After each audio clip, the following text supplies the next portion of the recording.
Tomamos nuestros asientos.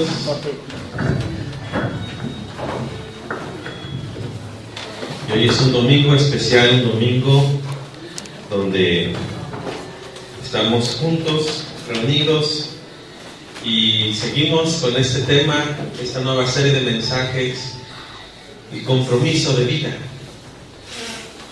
La vida implica un compromiso. No es vivir por vivir, no es respirar, no es amanecer y continuar con la rutina de la vida. Vivir es comprometerse. Y si no hay compromiso, en realidad no hay vida. No hay vida de calidad. Hoy estamos siendo una iglesia diferente, una iglesia que tiene una expresión para este 2014 distinta. Una iglesia que tiene un compromiso por participar.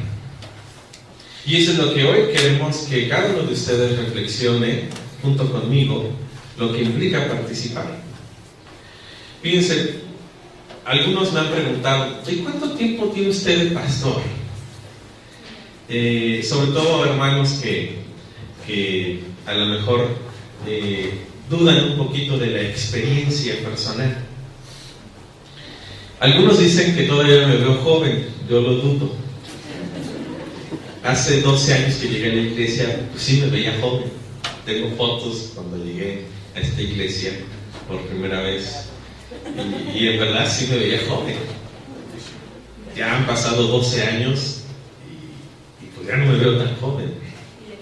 Pero sí, y además estaba con muchos kilos menos. Aquí me han tratado bien y me han alimentado bien en esta iglesia.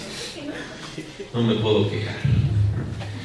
Pero, miren, yo tengo de experiencia pastoral, la primera iglesia que empecé a pastorear fue en 1990. Algunos de los que están aquí no habían nacido. Y algunos no habían nacido, así que exactamente. O estaban muy pequeñitos y ni se acuerdan de esa. 1990, septiembre de 1990, me asignaron una congregación en Los Reyes La Paz. Y fue la primera experiencia pastoral que me asignaron. Y al principio fue una experiencia bien difícil. Porque la iglesia que tenía a su cargo esa congregación, la iglesia madre donde yo venía, les quitó al pastor que ya tenía ahí como 3 años y me mandó a mí. ¿Y ustedes creen que me recibieron con los brazos abiertos? No. Me recibieron con muy mala cara. Pero fue un buen desafío porque Dios tuvo misericordia de mí en ese entonces y pasó muchos meses para que yo me pudiera ganar la confianza de la gente y la gente me pudiera aceptar. Pasaron muchos domingos porque en esas congregaciones se oscilaba que uno terminaba el culto y normalmente las familias organizaban, hacían un calendario y me invitaban a comer. Eso aquí nunca ha sucedido. No es que nunca ha sucedido, porque cada iglesia tiene sus costumbres. Pero he estado en muchas iglesias donde de cajón el rol para invitar a comer al pastor y a su familia en los domingos. Y entonces, durante todos esos domingos, me quedaba solo en el templo. ¿Se imaginan? Pues a veces sí llevaba para comprar una tortita por ahí en la calle, y a veces nada más llevaba el puro pasaje. Pues ¿qué hacía? Pues me ponía a orar. No me quedaba de otra.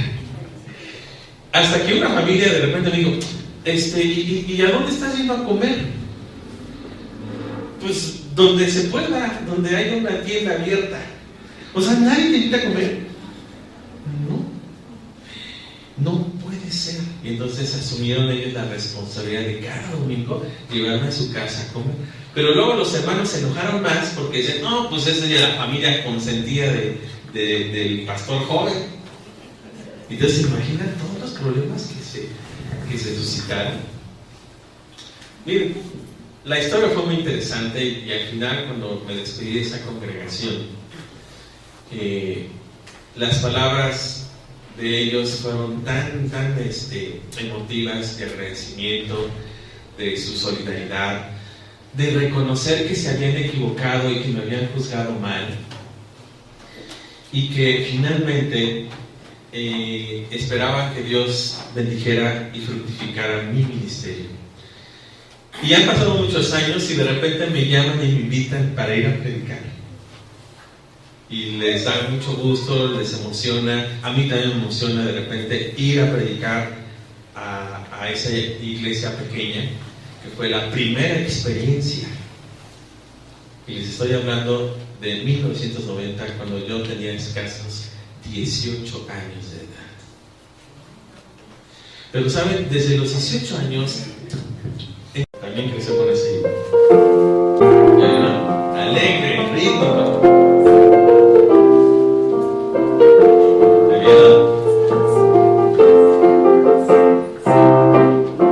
Y así comienza: grande gozo hay en mi alma hoy. Entonces es un himno que inspira la alegría. Entonces en las iglesias presbiterianas, grande gozo hay en mi alma hoy.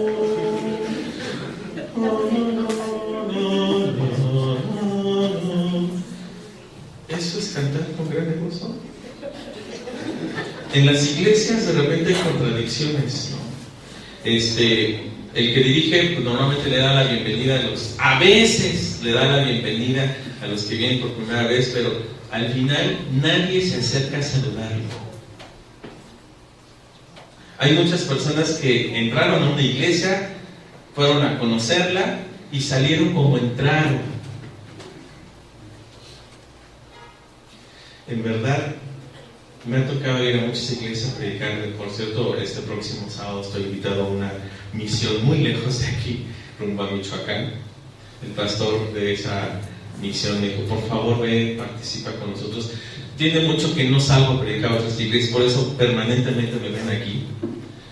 Pero cuando voy, de veras, es un cambio de ambiente impresionante. Gente que no habla, que no se mueve, que no sonríe, que no tiene nada. Parecen como momias. ¿Y saben qué? También algún factor común en esas iglesias es que siempre son un pequeño grupo de personas que hacen todo en la iglesia. Que están al frente de la femenil, que forman parte del consistorio, si es que hay consistorio, sino de la mesa directiva, alguien que hace el boletín, alguien que toca, alguien que dirige. Casi siempre son las mismas personas. Yo siempre tenía la costumbre de integrar a la gente, de hacerla participar, para rogarles que dirigieran el culto. ¿Qué sería que traer una pala y sacarlos de su banca para ayudarnos a dirigir el culto? No, mejor otro hermano. Nadie quiere participar. Pero eso sí, muchos de los que están ahí sentaditos, calladitos, nada más observando, siempre se quejan de que todo está mal, pero son los que ven los toros, como decimos, desde la barrera.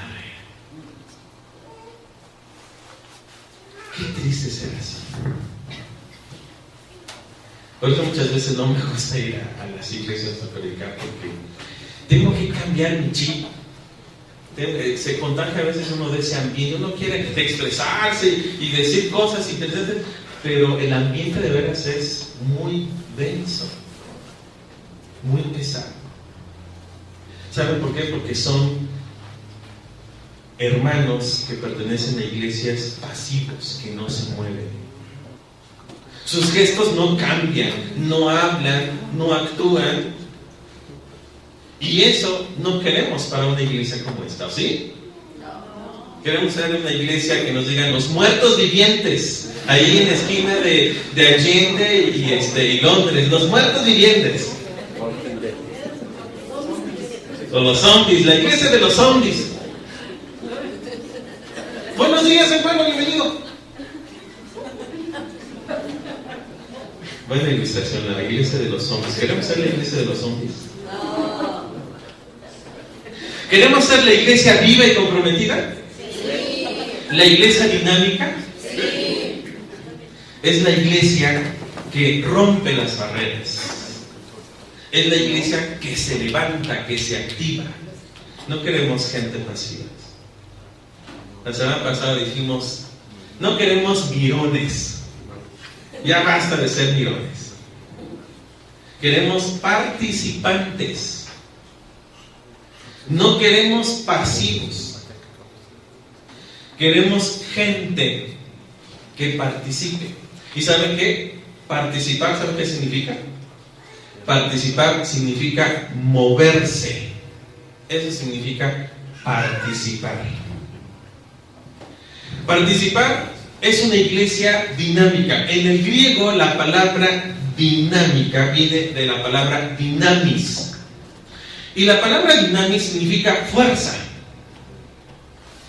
Algo que impulsa fuertemente y que empuja al movimiento de otras cosas.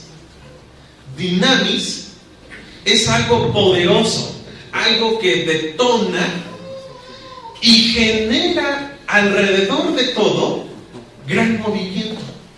De ahí, pues, por ejemplo, viene la palabra dinamita, ¿verdad?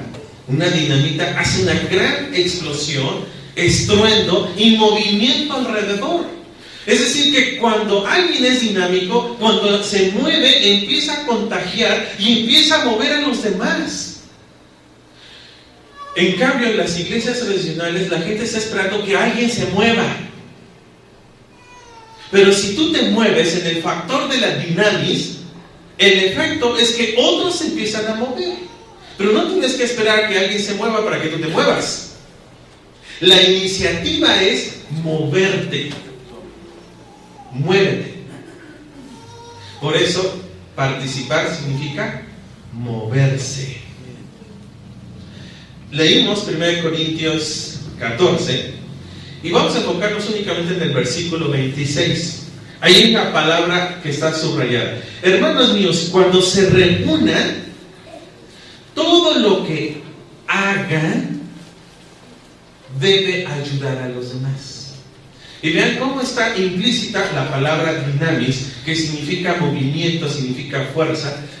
Ahí vimos una iglesia de los Corintios que tuvo muchos problemas, muchos errores.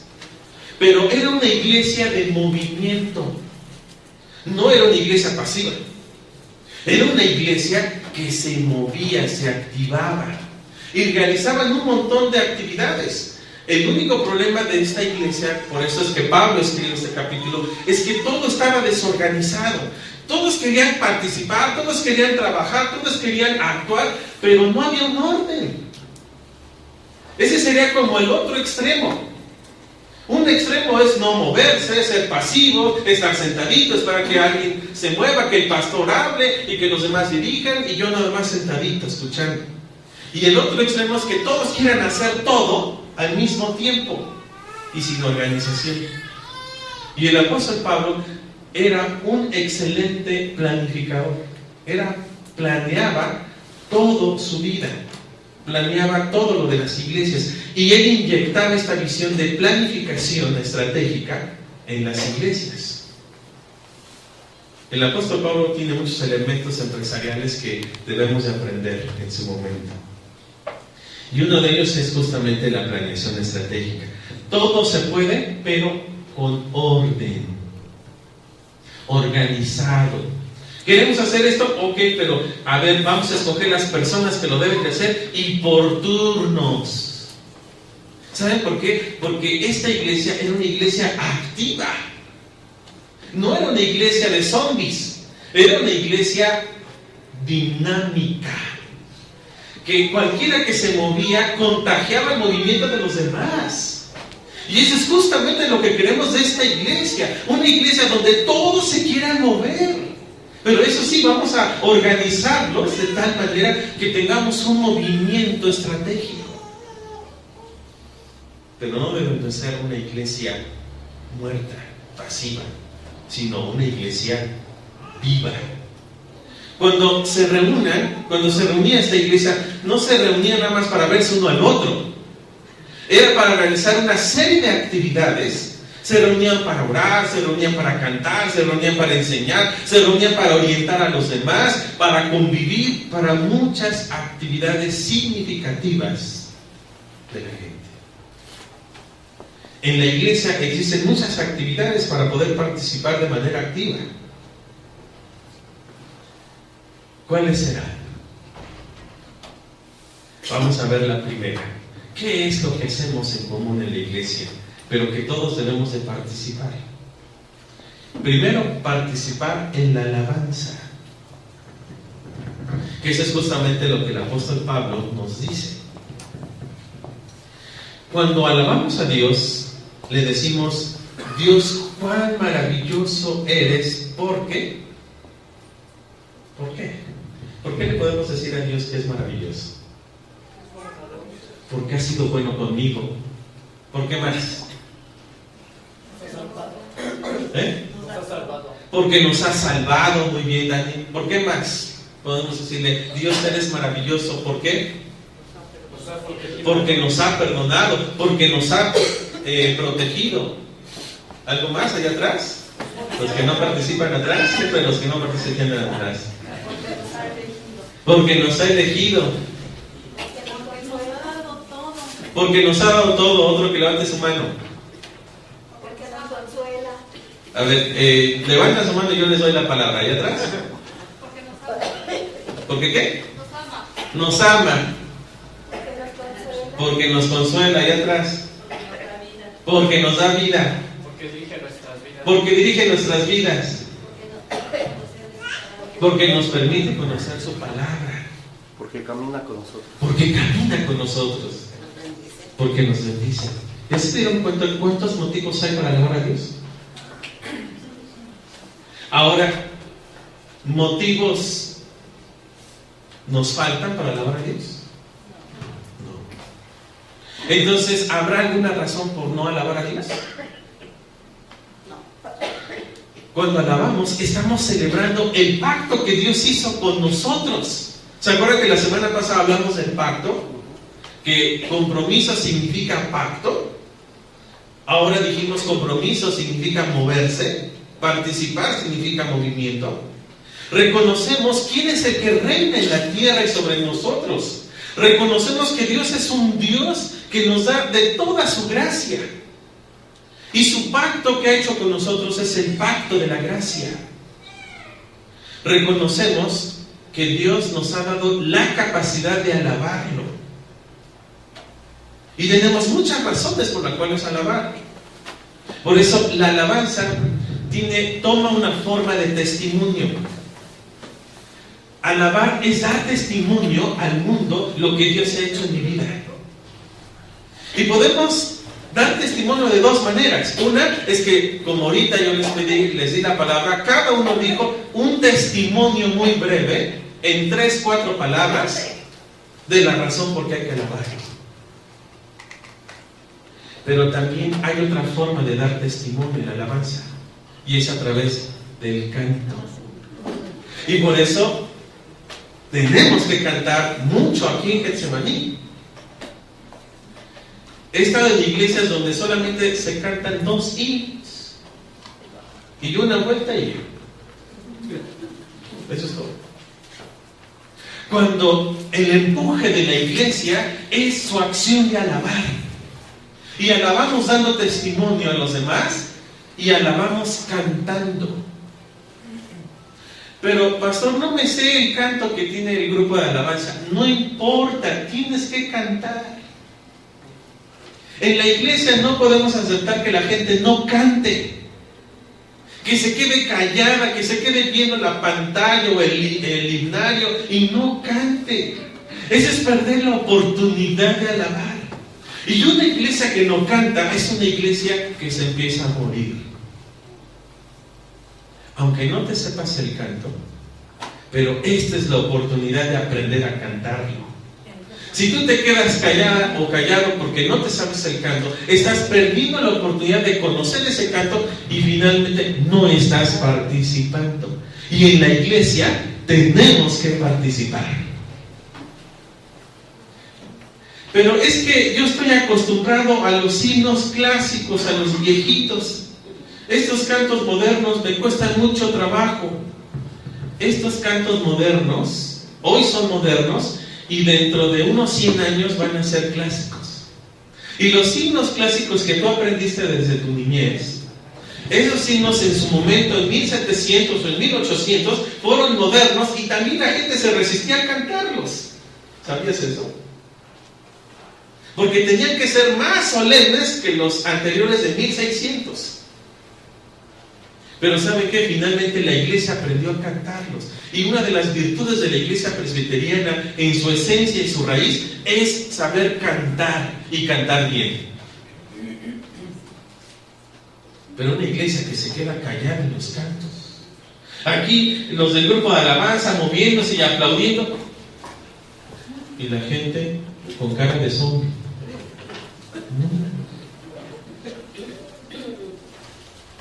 Tenemos que cantar, porque cantar es participar, es alabar a Dios. Y nuestra finalidad de venir a Getsemaní es alabar a Dios.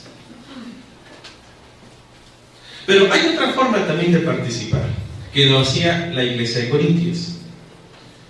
Lo hacía en la oración. La oración es nuestra comunicación con Dios. Definimos la oración de esta manera porque significa entender que la oración es un medio de comunicación y que puede ser verbal o no verbal. Cuando ustedes se levantan y les damos la palabra y ustedes dicen: pastor y comunidad, ayúdenme a orar por un enfermo que está en mi casa, les pido por favor que se unan todos en oración. O cuando ahora que utilizamos muy seguido el WhatsApp, ¿cómo se llama? Cadena de oración, ¿verdad? Se llama cadena de oración. Alguien pide orar y entonces todo el mundo está respondiendo: sí, vamos a orar. Esa es una forma verbal de oración. Y la forma no verbal es estar en silencio. De las dos formas podemos orar, en forma verbal y en forma no verbal. Pero en la forma no verbal tiene un impacto más fuerte, porque en lo no verbal Dios empieza a hablar en tu vida. Si tú de repente estás en unos momentos, cuando estás en oración, sin emitir palabra, y estando ahí a solas con Dios, Dios empieza a comunicar contigo. ¿Sabes que este medio de comunicación no verbal lo desarrollaron los monjes desde el siglo IV? Se le conocía como meditación. La meditación es la forma en como yo me comunico directamente con Dios en forma no verbal. Y Dios habla de mí. Y sabe lo que hay en mi corazón. Por eso en la iglesia tenemos que participar orando. ¿Por qué creen que nuestras actividades del culto comienzan con oración ahora en el 2014? Y nuevamente les recuerdo, no todos están al punto de las 10. Se están perdiendo la oportunidad de participar en la oración. Y una iglesia que no ora es una iglesia que no crece. Es una iglesia que no se edifica. Es una iglesia que no se mueve. Una iglesia que ora es una iglesia que empieza a experimentar el poder de Dios en su vida. Empieza a sentir su presencia, empieza a sentir la respuesta del Espíritu Santo en su corazón. Por eso comenzamos nuestro servicio con oración y dedicamos 30 minutos efectivos para orar. Y solamente comenzamos todavía con 20 personas. Ven qué importante es participar. Participar es moverse. Orar implica movimiento. Una iglesia que ora es una iglesia que se mueve. Y el último elemento de la participación en la iglesia se llama la enseñanza. En el culto no solo recordamos la palabra de Dios en el pasado, sino también llegamos expectantes a escuchar la palabra de Dios para el presente. Por eso nos reunimos. Hay personas que me han dicho, no voy a la iglesia, pero ahí en casa pues hago mi oración, leo la Biblia. Escucha lo que Dios hizo en el pasado, pero se pierde la oportunidad de venir aquí y escuchar lo que Dios hace en el presente, lo que Dios tiene para tu vida hoy. Por eso es importante venir a escuchar la palabra de Dios, porque si bien todos podemos leer la Biblia en nuestras casas el domingo, pero eso es lo que Dios hizo en el pasado. Y lo que Dios hace en el presente, ¿quién te lo dice? Pues se revela aquí en nuestra comunidad. No es que el pastor tenga la palabra de Dios en su boca y entonces su palabra es ley. Es que aquí la dinámica, juntamente, es que el Espíritu nos revela la palabra para hoy. Lo que necesitamos en nuestros tiempos. No la palabra del pasado. Pero fíjense, en estas iglesias tradicionales también las predicaciones son con relación a las cosas del pasado, no a las cosas del presente. Escuchamos la palabra de Dios en el culto a través de los demás, a través del ejercicio de los dones que tenemos para participar unos con otros, a través de la predicación. La predicación no es el único medio para escuchar la palabra de Dios en el presente. Es el compartir unos con otros. Es el trabajar los dones, aplicar los dones en la iglesia. Eso también significa enseñanza. Pero donde tenemos la parte magistral, esencial de la enseñanza profunda de la palabra, ¿saben dónde es? En el CEBIT. Me dicen, ¿qué es el CEBIT, pastor? Bueno, en las iglesias tradicionales le llaman escuela dominical. En las iglesias que le han cambiado un poquito el nombre de tradicional, ahora le llaman escuela de formación cristiana. Pero aquí le llamamos CEBIT. ¿Y qué significa CEBIT? Centro, para los que no sabían, anótenlo, Centro de Estudios Bíblicos Dominicales, son siglas. Centro de Estudios Bíblicos Dominicales. Eso significa CEBIT, porque creamos un centro educativo, un centro de formación de las personas, del desarrollo espiritual de todos los creyentes. No es una escuela tradicional, sino es un centro donde todos compartimos la enseñanza de Jesús en nuestras vidas. Y en ese centro profundizamos lo que dicen las Escrituras. ¿Y saben cuántos han tomado casi los cursos que hemos impartido en el CEBIT? A ver, la hermana Esther tiene la estadística. ¿Cuántos han terminado casi todos los cursos que impartimos en el CEBIT? Que están presentes en la iglesia. Los que están presentes en la iglesia, unos 12. 12 personas de 70 y casi 80 que están sentadas. Que han tomado completos los cursos. 12 personas que ya los podríamos considerar casi maestros de la iglesia. ¿Y los demás? Ni uno, algunos. O dos. ¿Y cuántos años llevamos en la iglesia? Bueno, pues eso ya se acabó. Porque al terminar el servicio, inmediatamente nos vamos al CEBIT a estudiar.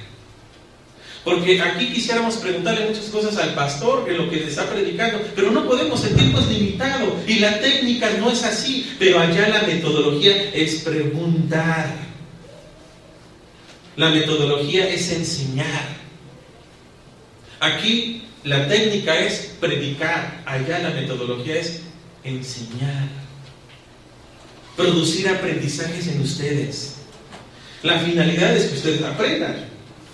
Ahora, por supuesto que este año vamos a buscar la manera de actualizar las formas de enseñanza para que el aprendizaje sea mucho más eficaz, porque queremos aprender a la altura de las demás instituciones educativas. Es triste ver que muchas iglesias, los que llegan a la escuela dominical, escuchan casi otro mensaje. Y la gente ni pregunta, ni cuestiona, ni investiga. No, aquí, en nuestro centro educativo, sí queremos que la gente pregunte, que la gente amplíe su información, que la gente realmente aprenda. Ese es un compromiso. Si queremos participar, tenemos que adherirnos al CEBIT. Ya muy pronto va a iniciar el CEBIT. El próximo domingo arrancamos. No con las clases, pero sí con el CEBIT. Y les vamos a decir en qué clase están cada uno de ustedes. Ya los tenemos ya identificados, a la gran mayoría. Y los que vienen hoy por primera vez también ya los vamos a tener identificados. Y cada uno ya está determinado dónde va a iniciar su curso. Y tenemos los profesores, los docentes que van a participar en los cursos. Y tenemos los temarios, tenemos todo. Para eso, la próxima semana queremos que ustedes sepan a qué clase se van a ir del CEBIT. Eso es compromiso. Compromiso de participar. Yo quiero que cierren sus ojos.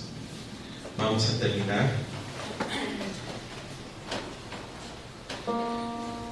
Y que en tu corazón medites esta posibilidad de ser parte de una iglesia viva, activa, dinámica. Dinámica en la alabanza, dinámica en la oración, dinámica en la enseñanza.